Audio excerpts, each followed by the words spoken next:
শবে কদরের নামাজের নিয়ম, নিয়ত ও কোন সূরা দিয়ে পড়তে হয় একটু জানাবেন। শবে কদরের নামাজের আলাদা কোনো নিয়ম নেই যে দুই রাকাত করে অমুক সূরা এতবার পড়তে হবে অমুক রাকাতে, এরকম কোনো কথা নেই। লাইলাতুল কদর বা শবে কদর হিসেবে রমজানের শেষ দশকের সবগুলো রাতে না পারলে বেজোড় রাতগুলোতে 21, 23, 25, 27, 29 এই রাতগুলোতে বিশেষভাবে ইবাদত বন্দেগী বেশি বেশি করবেন। দুই রাকাত করে যত পারেন নামাজ পড়বেন, আস্তে আস্তে পড়বেন, ধীরে ধীরে পড়বেন, লম্বা লম্বা কেরাত সিজদা খুব ভালোভাবে করার চেষ্টা করবেন। যে কোনো সূরা দিয়ে পড়তে পারেন। সূরা যদি এক রাকাতে কয়েকটা পড়েন বা একই সূরা বারবার পড়েন সেটাও করতে পারেন, কিন্তু নির্দিষ্ট কোনো সূরা পড়তে হবে নির্দিষ্ট কোনো নিয়ম নেই। ইতিকাফ থাকা অবস্থায় মুরগি বা পশু জবাই করা যাবে কিনা? ইতিকাফ করা অবস্থায় মুরগি পশু জবাই করবেন কেন? কি দুঃখে? বাইরের লোকের টান পড়ছে? যদি আপনি মসজিদে থেকে করতে চান করতে পারেন, হয়ে যাবে মুরগি জবাই, আপনার ইতিকাফেরও ক্ষতি হবে না যদি এরকম কোনো লোক না থাকে মুরগি জবাই করার জন্য। যদি বিকল্প থাকে তাহলে সেটা করবেন, কারণ আপনি মসজিদে থেকে বাইরে মুরগি ধরে জবাই করা এটা তো কঠিন একটা কাজ, এত কসরত করি কেন করতে যাবেন যদি অন্য লোক থাকে? যদি না থাকে কেউ, আপনি মসজিদ থেকে যদি মুরগি জবাই করে দেন সেটা জায়েজ হতে পারে। আমরা গরিব মানুষ, শ্রমজীবী, মাঠে আলু তোলা, সরিষা কাটা এবং মাটি কাটা ইত্যাদির কাজ করি। রোজা রাখা বিরাট কঠিন। রোজা রাখলে কাজ করা যায়, কাজ নাই, ভাত নাই, কি করব তাহলে? ভাইরা আমার, এই প্রশ্ন আমাদের যখন আসে শ্রমজীবী ভাইদের কাছ থেকে, তখন আমরা প্রথমেই তাদের প্রতি সমবেদনা জানানোর চেষ্টা করি যে আমরা এমন একটা সমাজে বাস করছি যে সমাজে আমাদের শ্রমজীবী ভাইদের জন্য আসলে ভালো কোনো ব্যবস্থা নেই। অনেকেই এমন আছেন যে দিন আনেন দিন খান, কাজ না করলে তার পেটে ভাত নাই। এই ভাইদেরকে আমরা বলবো, আপনার এমন হার্ড পরিশ্রম করতে হয় যে রোজা রেখে সেটা করা সম্ভব নয়। এই অজুহাতে আপনার রোজা না রাখার সুযোগ নাই। আপনি এখন বলবেন, হুজুর তাহলে কি মরে যাব? না, মরেও যাবেন না। আপনার জন্য বহু বিকল্প আছে। কি কি বিকল্প আছে? ধরুন একজন রিক্সা চালক, রিক্সা চালানো খুব হার্ড পরিশ্রমের কাজ। আজকাল অবশ্য বেশিরভাগ এলাকাতে মোটর লাগাই নিছে, যারা প্যাডেল মারেন পায়ে দিয়ে, তাদের অনেক কষ্ট হয়। এখন আপনি বলতে পারেন, হুজুর 8 ঘন্টা 7 ঘন্টা 6 ঘন্টা রিক্সা চালায় কিভাবে রোজা রাখবো এই গরমের সময়? আমি বলবো, ভাই আপনার যে অনেকগুলো অপশন আছে তার ভিতরে একটা অপশন হলো, আপনি যদি ইচ্ছা করেন যে রমজান মাসে আমি রিক্সা চালাবো খুব অল্প সময়, যে জমার টাকা তুলে কোনো রকম আমার ডাল ভাত কেনার কোন রকম ব্যবস্থা হবে, মানে কোন রকম বেঁচে থাকার ব্যবস্থাটা হবে, যেহেতু আমার রোজা রাখা লাগবে এই জন্য আমি ডিউটি একটু কমায় করবো, 6 ঘন্টা জায়গায় 3 ঘন্টা করব, এবং দিনে ডিউটি করলে প্যাসেঞ্জার একটু বেশি থাকে, আমি একটু রাতে বেশি ডিউটি করব, প্যাসেঞ্জার একটু কম থাকবে, তারপরেও আমার রোজাটা রাখা হবে। চেষ্টা করলে উপায় আছে না নাই? আপনি যদি আগে থেকে 4 মাস আগে থেকে প্ল্যান করেন, যেহেতু সামনে রমজান মাস আসতেছে, রমজান মাসে হার্ড পরিশ্রম আমি করতে পারি না, করতে গেলে রোজা রাখা হয় না, রোজা রাখা এদিকে ফরজ, আমার আল্লাহর কাছে যেতে হবে, সেজন্য আমি 4 মাস আগে থেকে যদি একটু একটু করে টাকা জমা করে রাখি রোজার মাসে, যাতে আমি বসে বসে খেতে পারি বা কম পরিশ্রম করে সংসার চালাতে পারি, তাহলে সেই সুযোগ আছে না নাই?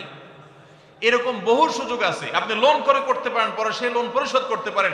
করোনার সময় দেখেন, আমরা অনেক কিছুকে মনে করি অসম্ভব, করোনার সময় সেগুলো যে সম্ভব সেগুলো আমরা হাতে কলমে দেখেছি।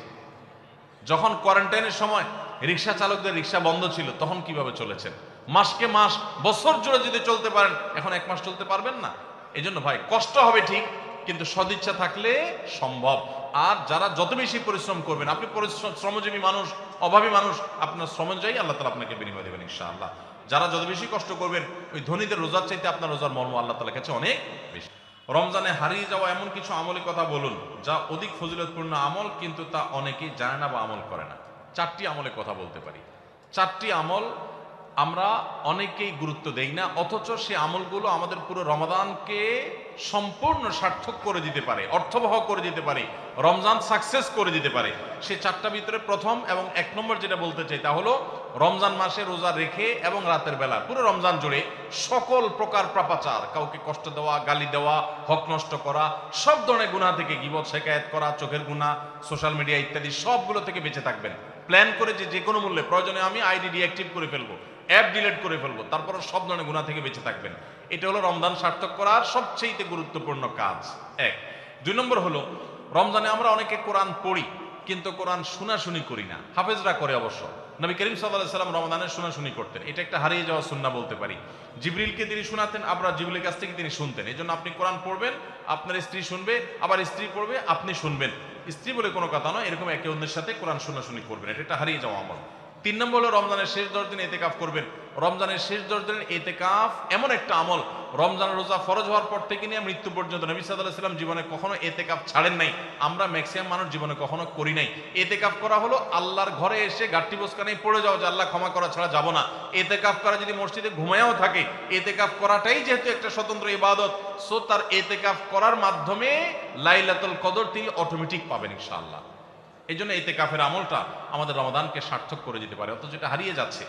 আর 4 নম্বর এবং সর্বশেষ হলো রমজানের শেষ দশক হলো ইবাদতের দশক, আমলের দশক। আমরা প্রথম 2 দশকে যা পারি না পারি, শেষ দশক বেশি আমল করার চেষ্টা করব। অনেকে আমরা শহর থেকে গ্রামে যাওয়ার জন্য পরিকল্পনা করতে করতে 4-5 দিন চলে যায়। অনেকে কেনাকাটার জন্য 4-5 দিন ব্যয় করে ফেলি। ঈদের প্রস্তুতির জন্য আমাদের শেষের দিনগুলো নষ্ট হয়ে যায়। এগুলো না করে আল্লাহর ওয়াস্তে শেষ দশককে ইবাদতের জন্য রিজার্ভ করে ফেলি, গোটা ফ্যামিলি সহ ইবাদত বন্দেগী করি, রমজানটাকে আমরা উপভোগ করতে পারবো ইনশাআল্লাহ। এটা আমাদের জন্য তৃপ্তির রমাদান হবে। আল্লাহ আমাদেরকে তৌফিক দান করুন। তাহলে 4টি আমলের কথা বলেছি, সকল প্রকার গুনাহ থেকে বেঁচে থাকা, কোরআন শোনাশুনি করা, ইতিকাফ করা এবং রমজানের শেষ দশকে বিশেষভাবে ইবাদতের পরে যত্নশীল হওয়া, শেষ দশকে সকল ব্যস্ততা কমায় দেওয়া। এই 4টি জিনিস আমাদের রমাদানকে সার্থক করতে পারে ইনশাআল্লাহ তাআলা। নারীদের জন্য কিছু আমল বলুন, কারণ রমজানে বাসায় সাহারি ইফতারি অন্যান্য কাজ করতে করতে বেশি বেশি আমলের সুযোগ তারা পান না।